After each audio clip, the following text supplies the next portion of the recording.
Hi guys, it's Bren with Kindred Acres Homestead, and I've been talking for a while about doing a full video tour or a video tour of the front part, because most of my videos have been in the back where we were focusing most of our efforts on during that first year. And I'm sorry if I'm a little bit wobbly. I am actually on my way up to the mailbox, and I figured what better time than now to do this video. So here I am walking up to the mailbox to grab the mail, and I am going to show you guys around the rest of Kindred Acres and all that we have going on here and the projects that we've been working on. So I'm going to flip this camera around. Actually, I'm going to take you up to the front part and start from there, and we'll work our way back. Okay, so this is going to be a long video, but as you enter into Kindred Acres, this is all you see. It looks like a whole bunch of emptiness and woods. But this whole bunch of emptiness is not a whole bunch of emptiness. Everything is dormant right now and brand new little babies. So what we've got here is, don't mind my little pickets there. At the time I put these in here, I didn't have anything to mark my placing, but I put clippings, rooted clippings of camellia green tea plants along this whole thing, and I didn't want to walk on them, step on them, or anybody else to damage them, so I put them there just to mark their spot. Now those are slow growing, so I know they're going to take some time to fill in and give us a privacy hedge. However, what we got here is a nice long row, which you probably can't see. They look so tiny, of clippings that go all the way down of what's called flame willow. It's absolutely a gorgeous variety of willow, and they grow up to 6 feet in 1 year. So by the end of this growing season, we should have a nice 6-foot privacy hedge, and they're gorgeous, and that'll give the camellias time to fill in. And then, so that will be that whole section. These are already rooted, and in fact, a couple of them I already see budding out. So I've only put them in a couple, like 2, maybe 3 weeks ago, if that. And then in this whole section, hard to see, but wherever you see those little lumps, they are hazelnut bushes. Some of them are really, really super young, because got them from different sizes, and some of them are a bit more mature. Oh, I'm in the wrong kind of boots for this. And this stays pretty wet down here. So as you see, this slopes down really well, it's a lot, and this whole section retains a lot of water. We've got a lot of water issues going on, and a lot of erosion and drainage. So I'm working on that. So having all these trees here are definitely going to help, and we're definitely going to be doing some back to Eden methods up here, layering on wood chips. I've done them around the base of all the little trees, but I'm going to have this whole section done eventually. So anyway, in here we've got all those flame willows and camellias along the front. I planted 2 elderberries. There's a witch hazel off in that corner. This is a chestnut. And then in here, in this space, there are 12 hazelnut bushes along this little, really low creek bed part here. We've got some Carolina spice bushes, and those love low-lying wet areas, although I am going to be working with this wetness, and you'll see what I'm doing in the other side as we get further down, with another area that looks just like this, or looked just like this. It's in the process of being transformed, and this one will as well. And then we've got another chestnut here. So this is our nut orchard. Majority of it is going to be nuts, hazelnuts and chestnuts, with a few other goodies tucked in there. Elderberries, witch hazel, and spice bushes. I'm all about diversity, because we want to bring in all sorts of pollinating bugs and creatures and appeal to the nature creatures, because that's part of what we do here. As you see, we've got a lot of downed limbs and trees that need work. And if you see over here, I'm going to show you this section because this is a prime example of what this next area that I'm going to bring you up to looked like. But you can see how brambly and wild this section is and how crazy it is. Well, a good bit of this while walking up was like that. Not all of it, but a good bit of it, including on that side. And this is what I've been working on. I haven't gotten this far yet, so you can see there's still a lot of downed limbs and some brambles and you know, some trees standing dead. There's one here that I definitely need to get down ASAP because it's a serious danger. It's huge. And let me see if you can see that really fat, tall one. That one right there. And as we get closer, I'll show you what I'm talking about. Still got to clean up a little bit around here and this section here. But you see all that water?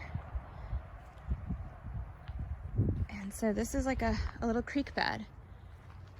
There it is. That is so dangerous. This tree is just going to fall. And yeah, so I've got to get that down. That's definitely no good on my to-do list. And that was another one that was like that fell. And this area had tons and tons of downed trees. We still have a few that are bent over that need cleaning up. And this was cleared out by one of my volunteers that was here helping.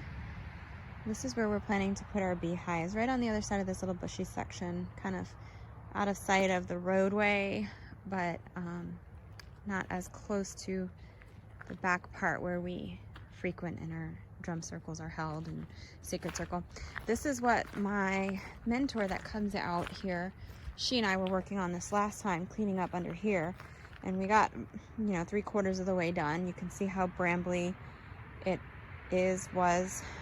So we've got, this whole thing was all a bunch of bramble bushes and dead limbs and all of that. We've got that cleaned up, so we still have a little bit more cleaning to do under here. And I've been seed bombing with wildflower seeds around once we've finished cleaning them. And we're doing the chop and drop. So you can see here all of the little twigs and bits that we cut and we just leave on the ground, and I'll just toss a light coating of wood chips on top of all of that and just let that break down and feed the plants and create organic matter in the soil so it has better absorption. Now the willows up front are definitely going to help add to absorbing water, and all of the trees. Of course, the more trees you have, the more they absorb water. Especially you want to find trees if you have situations like this where you have very low areas that are marshy and wet, and you are trying to work with what you have to either absorb, or maybe even where you'll see over here where I actually purposefully wanted the water to flow into a section. And so diverting water, you just have to pay attention to what your topography is like and work with what you have. So in this section here, you can't see well, but right there is another willow. Now that one is a curly willow. It gets much bigger than the flame willow. And that one is going to really soak up a lot of water, because they really do, this variety. And all willows are good for that, but the bigger ones are gonna really work for absorbing. So that's gonna help there. And then right here is a tiny little nanny berry.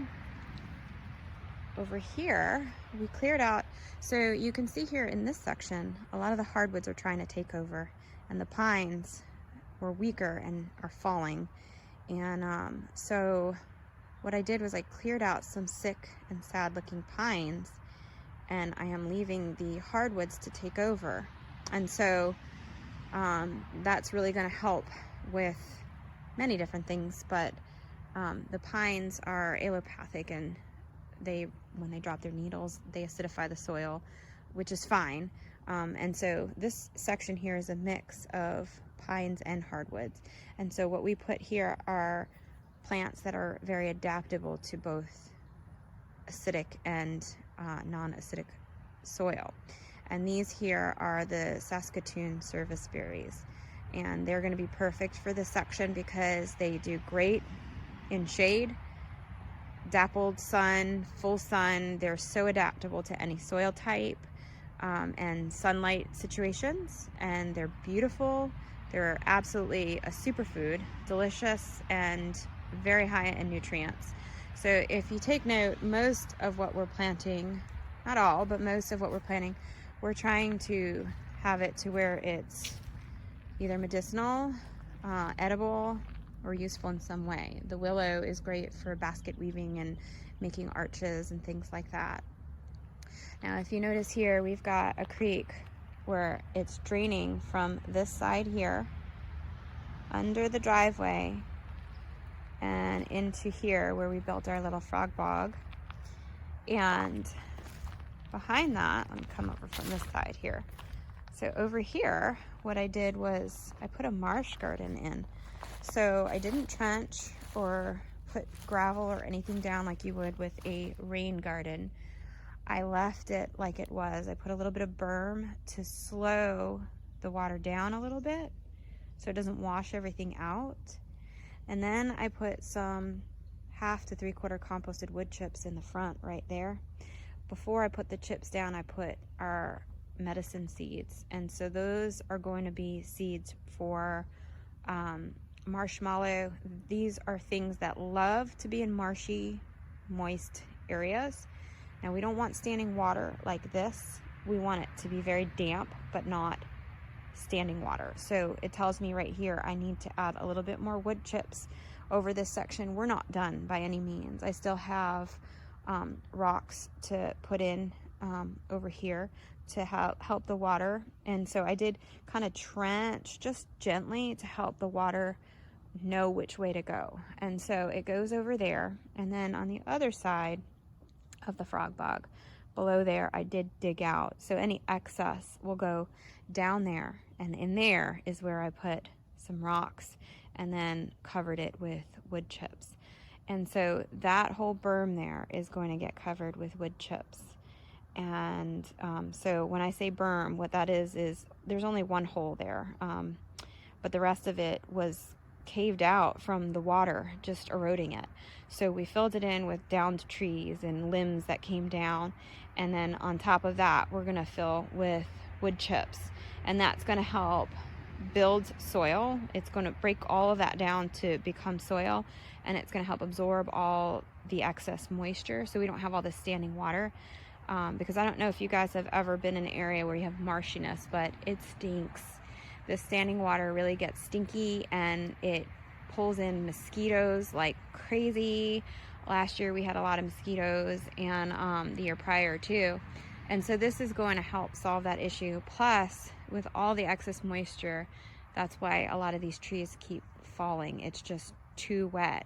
So what we're doing is trying to work with the land, rebuilding soil, stopping the erosion, diverting the water to where we need and want it, and where we don't want it, we're putting water absorbing plants and berms and things like that to help rectify the situation.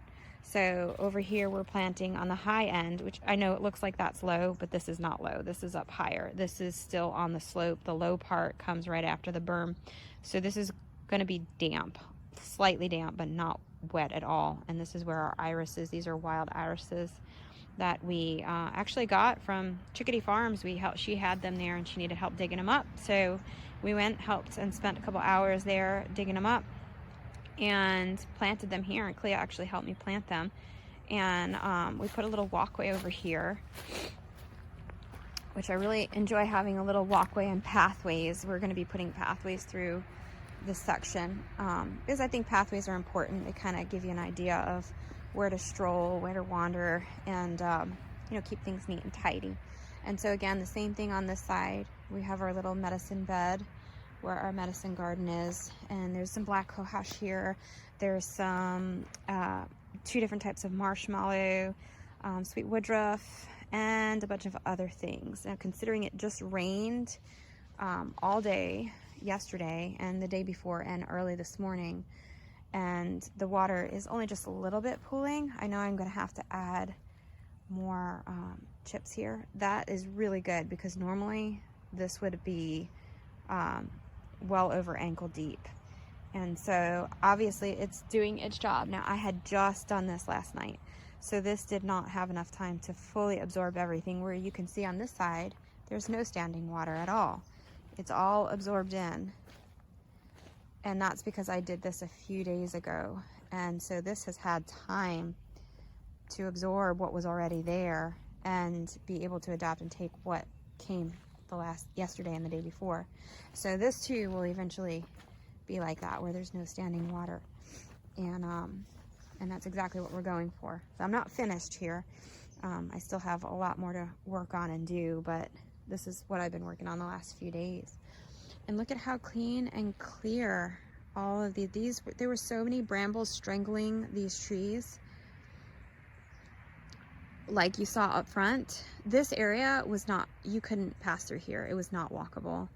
Well, I mean, I guess you could if you wanted to get scraped up and maybe some poison ivy, but this is so clean and clear now. So this is, again, part of what I've been working on. And so we have 3.5 acres. We go, like I said, all the way up to the street where I showed you, a bit into that denser wood. And then as we get further down here, so you'll see our Naja horseshoe. Let me go back up this way here. Got another big old down tree that I could totally be using for berms. I can't wait to get in there and get that done. Even around the base of all of these, we've cleaned up. This also was very brambly, but we started with one tree and just worked our way down as we're going down the driveway and just cleaning them up. And it's looking so good. So here's the Naja horseshoe, which is a symbol for protection. And in here, we've dropped our wildflower seed bombs, which have been sprouting. So excited. These are the Rewild Your Wild. They're all through here. I see one there. There's one there. There. They're all through here. A couple of them in there. And then over here, we've planted aronia berries. Oh, I forgot, at the end of the frog bog there, which is also going to help with water absorption, is another nanny berry. Right, because frogs like the shade of a tree and some low branches. Nanny berries can get to be a big tree, but they also have some lower lying limbs, plus relieving the low. I still haven't been able to identify that tree, but whatever that tree is, it seems to really like the marshy areas, and it really reaches out for the sun, and they're extremely fast growing. I'm gonna go back over to it because maybe one of you guys can help me identify it. I've had two friends here that are really well versed in plants and things growing here in North Carolina and wildlife and things like that. And each of them had their own opinion about it. Neither of them had the same. But it's interesting because now these two are different trees. It's this one that we're talking about. So maybe actually that's the same. It's just the bark on the bottom of this looks different. So it's a smooth bark. And these are the leaves. They're extremely fast growing because we had a big section of these that totally took over a walkway area. I'll show you where I'm talking about later. And we cut them back. And like by the end of the year, I was like, oh my gosh, like they were like halfway filled back in again, like so quick. And they really reach for the sun. So it's quite an interesting plant. It's a hardwood, whatever it is. We like it. It's nice to, I have no idea what kind of tree it is, if it's beneficial or not, but they're pretty. And they do soak up a good bit of water. And as you can see, this one's actually growing out of the drain. So we're gonna leave that because you can see the lower limbs, and that's gonna offer some shelter and shade for the frogs. We've seen some turtles in here already too, which is really cool. And okay, so back over here. I'm sorry, I'm all over the place today. I'm just excited to finally be getting this video done. So this is the sacred circle that we're building. It is really exciting to finally have this in place. And as you see, a lot of pooling. I have plans for this too. Lots of plants. We had the same thing on this side too, but look how much it absorbed with the wood chips. You can actually walk on this and you're not like, I mean it's wet, but you're not like in standing water. So this is the sacred circle. And this is where we hold our drum circles and our meditations, and I plan to do some yoga out here and all kinds of things. It's just a really cool space. I'm going to be widening these bamboo sticks here, and I want to put a little tiny bridge that enters into the sacred circle with some, maybe some amethyst crystal on each side, and I'd love to have a pot of lavender on each side of it. And then there's a nice pathway into the woods at the other end of this, which is really fun to go take a walk through. And my plan with this, because we go now, this is the part where our woods kind of bump out more, so we go about an acre that way all the way back, and so this is really fun to go walk. And my plan is to make a little path in there and create a woodland garden at the end of the path with a nice little seat that's kind of deep off into the woods. And so it's just kind of like a mystery when you're walking through for the first time, and I think our guests will really enjoy that. And I have some really nice medicinal woodland plants that I really want to grow, and so that's my plan for that little section there. Clea and I are already anxious to have fun that we saw this cute little this little fairy creature at the dollar store, and we had to put it right at the entrance, and we'll probably put a few of those throughout the pathway that we create. So I do need to do a little bit of clearing of these weeds and debris. And okay, so these are some of the rocks that the kids painted, and the adults are still working on painting theirs, and those will also get added to the sacred circle. If any of you are artistic and would really like to add a beautiful painted rock to the sacred circle, we would greatly appreciate it. We have the rocks.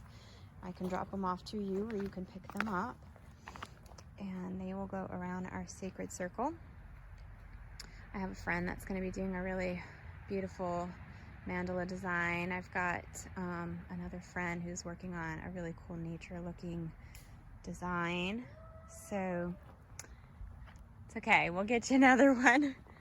Looks like Clea broke her bow and arrow that she had made. Looks like we need to find a new stick, huh? There's plenty of them. And so, yeah, okay, so here we go. We'll keep moving.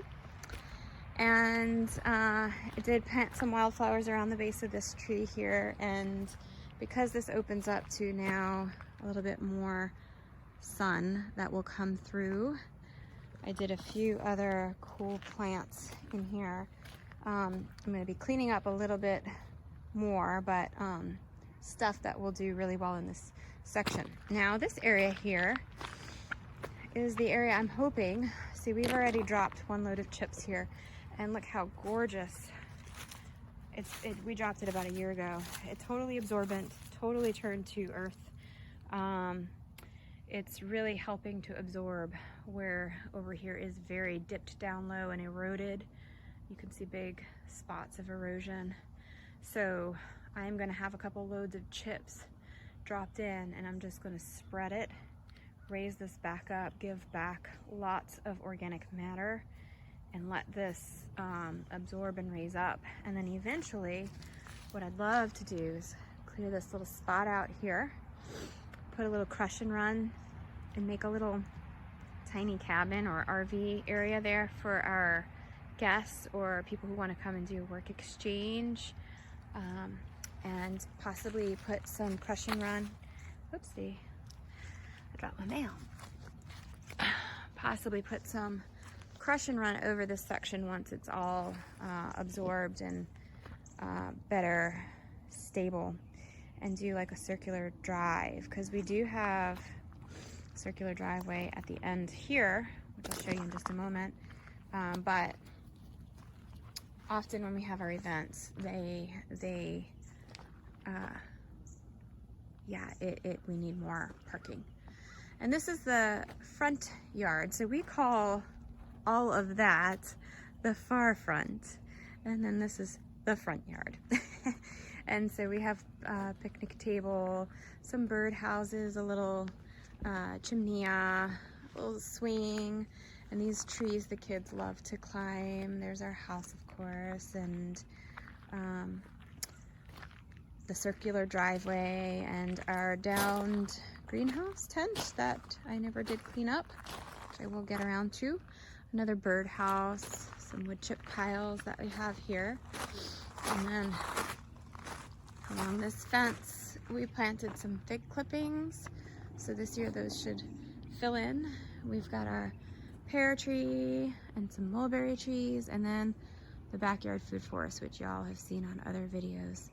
And this video is long enough at this point, so I'm not going to do the backyard tour today. I'll do that, an updated tour another time. We've got the blessing of having a neighbor who's got goats, and we've got a huge pile of goat poop right there composting down along next to our wood chips.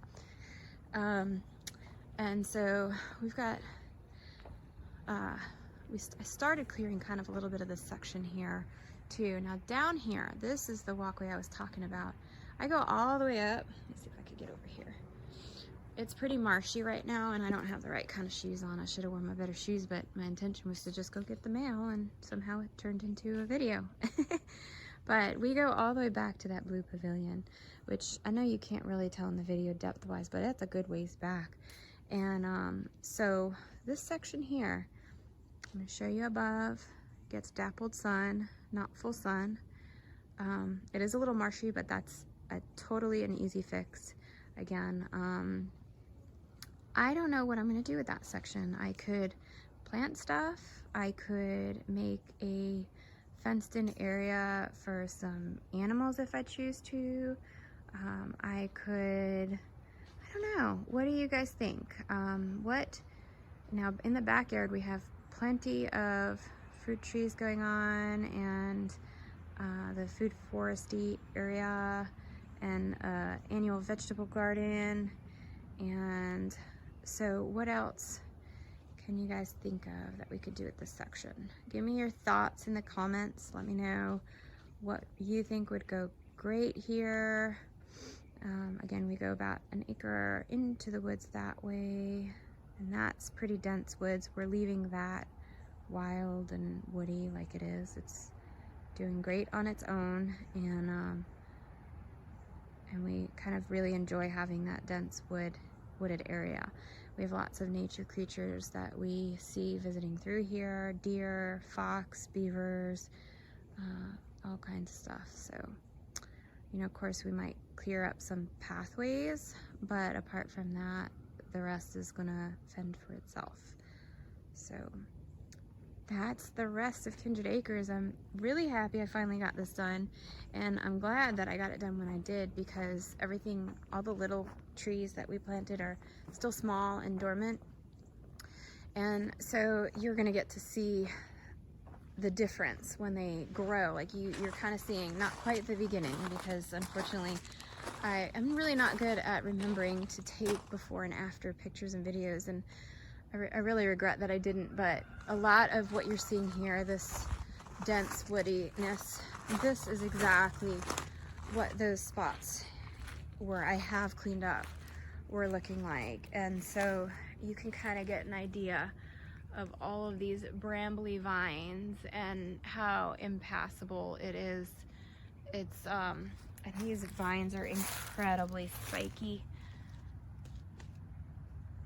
and in some areas it's like they're so intertwined, and it's just incredible how quickly they can take over. And so yeah, that's exactly what those areas that I just showed you, they were just like this. Eventually I will work on cleaning some of this up right here in the immediate area to kind of go in line with all of that, and the rest, like I said, it's just going to stay wild. I like it that way, and the nature creatures, I'm sure, like it that way. And oh yeah, and I did plant a couple of blackberries right over here on the high end. This slopes down. I know it's hard to see, so this is still high and dry up here. All the water runs down into this little creek area where it's kind of eroded. Look how bad the erosion is over here. And then it's like made these dipped in pools, which, like I said, that is all gonna be fixed when I'm all done. Another raspberry. Or what did I put here? I don't even know what this is. That is not raspberry. Let's see. Let's see if I can focus. I don't know. I didn't put a label, but it's definitely looking like something intentional, and then whatever it is budding. So we'll find out. Fun. So I hope you enjoyed the tour of the rest of Kindred Acres, and super excited to be posting this out. Give us a shout, let us know what you think, and I'm really gonna try my best to commit to doing some more videos when we're actively doing things, maybe even some live feed stuff. But to be honest, I'm like really bad about remembering to do that stuff. I just get out here and I'm like, let's get it done, and like I just want to work and get it done. But at the same time, I really want to share this experience with you all, and show you my methods and let you see what you can do with your own property. I've had quite a few people that come out for mentorships, and if you guys are interested in coming out and just spending a day out here, it could be a one-time thing, it could be a reoccurring thing, whatever. Just send me a message and we'll work on a schedule and see what day you can come and time, and we'll figure something out, and I will show you everything I know. I will teach you the chop and drop, which, let me show you how good this looks over here. Like, you can't even tell that we did chop and drop here and that this area was a brambly crazy mess. Now the brambles, most of the times we do take those out and I'll burn them, because you know they can come back from a tiny little clipping, but They ate our corn. but a lot of times I do chop and drop even with the brambles. And so far, I did that in Texas too, when we were working on the Texas property, rehabbing that, and we didn't really have an issue. And especially if every year, every winter, I like to do my tree work in winter time, because we have a lot of ground nests out here, and I've been attacked twice, and each time it was very much not fun or pretty. Both times it was somewhere around 22 stings. So I thought that was thunder, but I don't know what that was. This woods goes out for like 170 acres or something like that. So they hunt out there. So I think that's what I was just hearing. Anyway, so you see how all the twigs and limbs we cut, and we just drop them to the ground. And from far away, it doesn't even look bad. Even walking through here, it's what you would kind of expect to see in a wooded area. But by doing this, you are creating food and organic matter for the trees. So I strongly suggest you do the chop and drop method. I know a lot of people like to burn debris piles. You know, I love a good old bonfire, don't get me wrong, when we do our drum circles and things like that. But as a means to dispose of cut wood or dropped limbs and things like that, I'm not for it, because I feel like you're letting emissions out into the air, and composting is actually giving back more than it would burning it. I know that burning it, you get the ash, and the ash is also good for the soil. So, I mean, it's kind of like pick your battle, which one's better. But in my humble opinion, in my heart, I feel like chop and drop is going to be the better option. And like I said, we do bonfires, and we do, as you can see, my fire pit is full right now of stuff that needs to be burned or ready for our next fire. Here's our little aronia berries. All of these are pretty fast growing stuff, so this year is going to be very exciting to see things start to fill in. But okay, so message us if you want to come out, learn, and give a helping hand. 1 time, 10 times, doesn't matter to me. I appreciate any bit of time you can offer. And if you have any ideas or tips on what I could do down that little walkway, I've been sitting on that for about 1.5 years trying to figure out what I'm going to do down there, and I still don't know. So thanks for watching, with lots of love from Kindred Acres.